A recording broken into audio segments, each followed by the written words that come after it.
everyone, welcome to my sewing room for the first sew along, as promised and as requested. Today I picked a twistable headband for a couple of reasons. Vanity wise, this hasn't been the best time to get your hair done.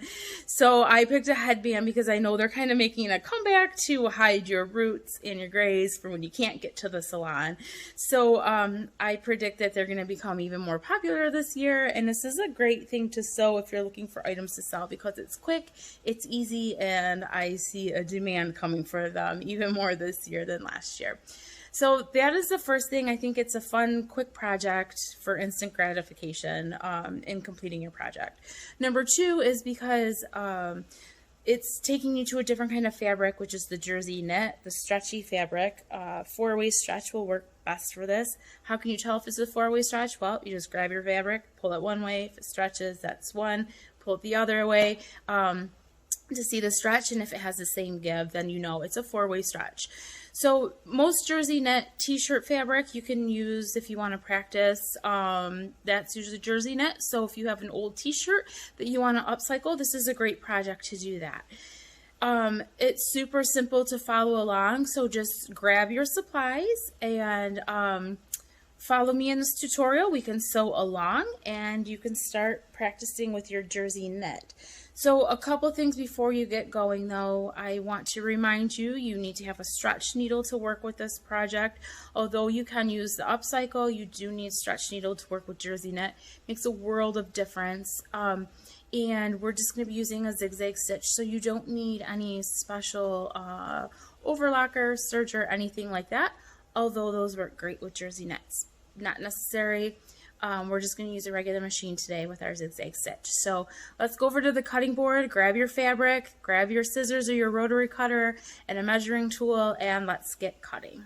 Okay, so let's get started on cutting. Our first step, I have my fabric laid out. I have two layers, so it's folded over here. I'm going to cut them both at the same time. I am measuring 5 inches up, and I'm going to go 21 inches across using my rotary cutter. I have a little ruler that has this knob on it, which I love, saves my fingers and helps me press down. Let me get my rotary cutter going. Let's go ahead and cut across 21 inches.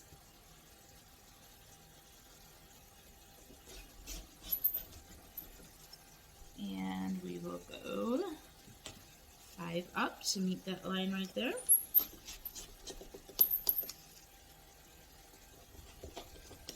Alright, voila.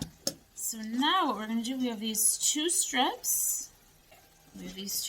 We want to leave them facing this way. Sometimes this rolls, that's why it's a little bit more difficult to work with. But we're going to fold them in half lengthwise or hot dog style, whatever you want to call it. I guess it would be widthwise actually, not lengthwise. So we'll fold both of those. I'm going to clip mine down. If you want to clip, that's fine. You can pin, or if you think you can just hold it as you go too, that's fine. Sometimes I do that, especially with this. We're just lining up the edges, so you can just hold it on your machine as you go down if you want to. Okay, so I'm just going to, just so that it doesn't roll, because this fabric has a tendency to do that. So I'm going to clip one in the middle, and I'm just going to quarter it. Like so.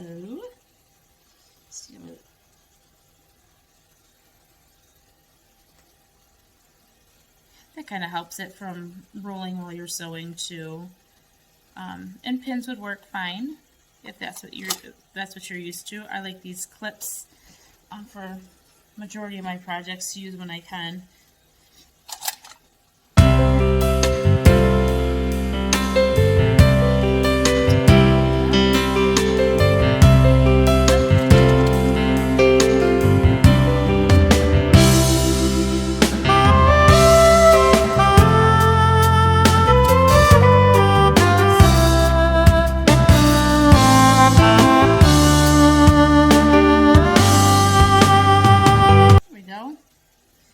Let's take it to the machine and do our first step of sewing. first things first here, because working with jersey knit, the most important thing to do is to change your needle to a stretch needle. It's kind of a pain if you're switching back and forth, but definitely makes the project a lot easier.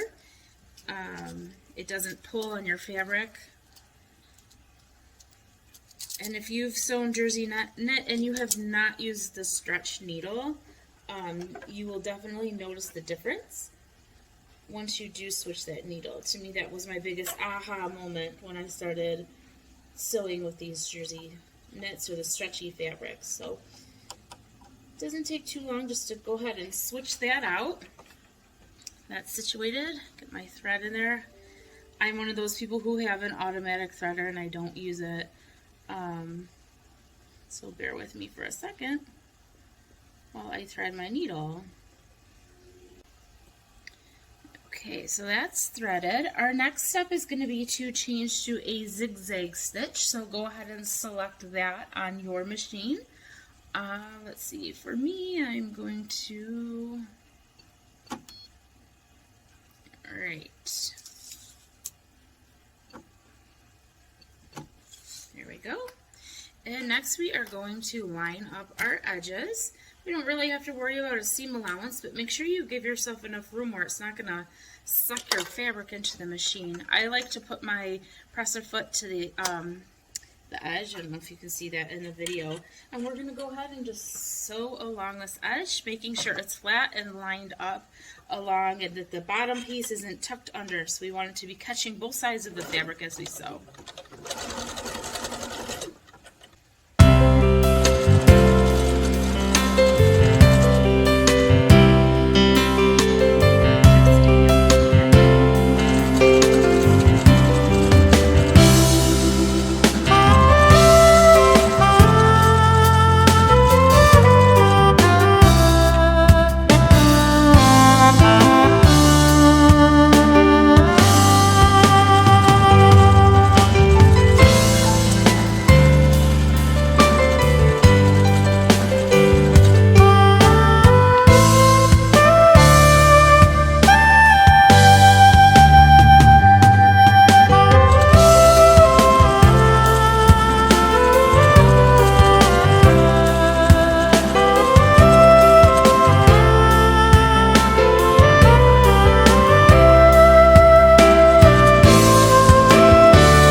To the end, go ahead and do a back stitch,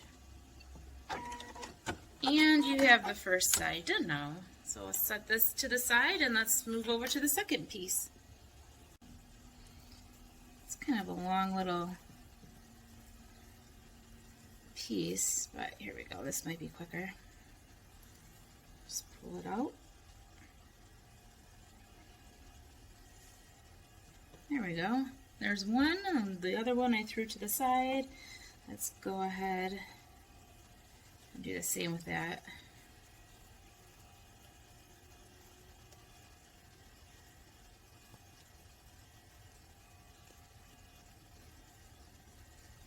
There we go.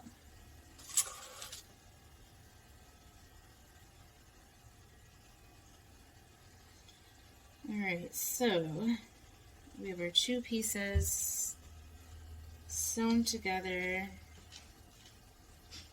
like so. Next, what you're going to do is, let's make sure our seams are lined up because I don't like when it's going to fold funny. Okay, next what you're going to do is kind of lay them like a cross. So one on top of the other, with the centers meeting. So this is kind of the center of each right here. And then I'm going to take this side and I'm going to fold it over to meet the other side over here. And then I'm going to do the same with this one. So our sides meet and it's creating like that little knot. Take both of your ends, lap them or lay them on top of each other on both sides, and then what you're going to do is combine them all so you have all four stacked up on top of each other. If you'd like to use a pin or a clip, go ahead, but I'm just going to lay mine and hold it as I sew. But if you feel more comfortable using a clip to hold it in place, go ahead and do that. I'm just lining mine up like so, and we'll get it to the sewing machine. Let me pull that back in here. Okay, we have them all the layers lined up. And let's see if I can get my camera angle so you can see. We're just going to go back to the sewing machine and put it under. I still have it on the zigzag stitch. And we're going to go ahead and sew these layers together.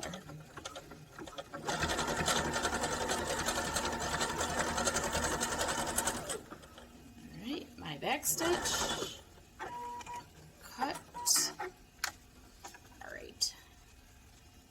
So if you want to leave it like that, if you know, the outside will just have a seam, the inside you can see, you can trim it down if you'd like to, so it's not, doesn't have that much of a hangover from your seam. I kind of did a big one there, but you can leave it just like that. That would be fine. That goes underneath anyway, so no one sees it. And then the top has the nice knot.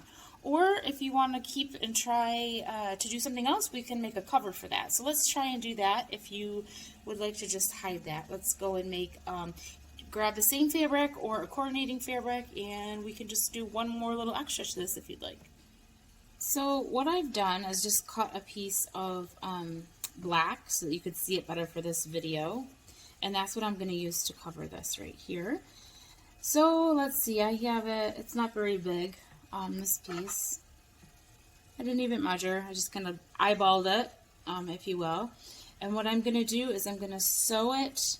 I took it long lengthwise, fold it in half, and I'm going to do a zigzag stitch down that.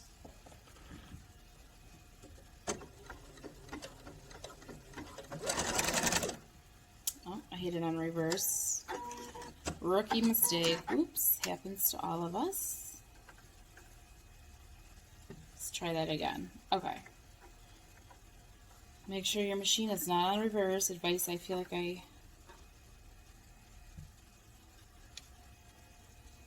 There we go. Okay, here we go. Take two.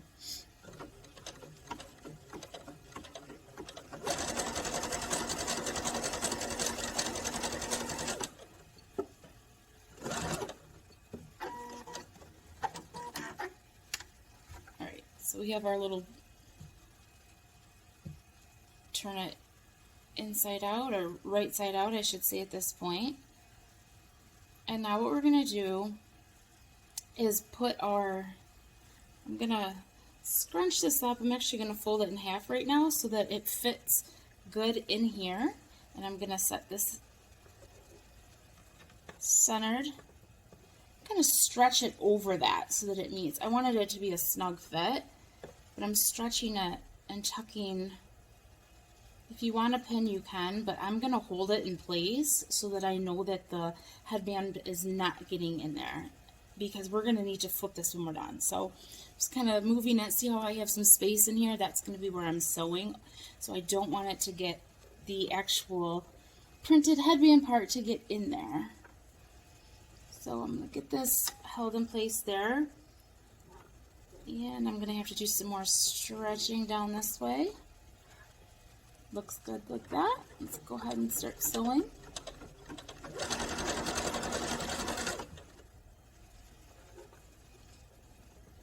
Stretching as I go and guiding it, not pulling or tugging.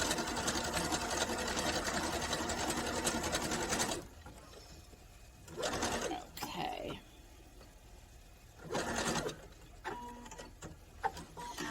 Now the true test is to see if when we flip it, if we sewed it to the printed part or not. I think I did all right. Yes, I did. So it's flipping, so the seam is now on the inside of the black part. And now we're going to pull it back over to hide our seam on this headband. It's going to be a little bit snug. You just got to take your time and work with it. This is the patience part, I suppose. But there we go. That looks good.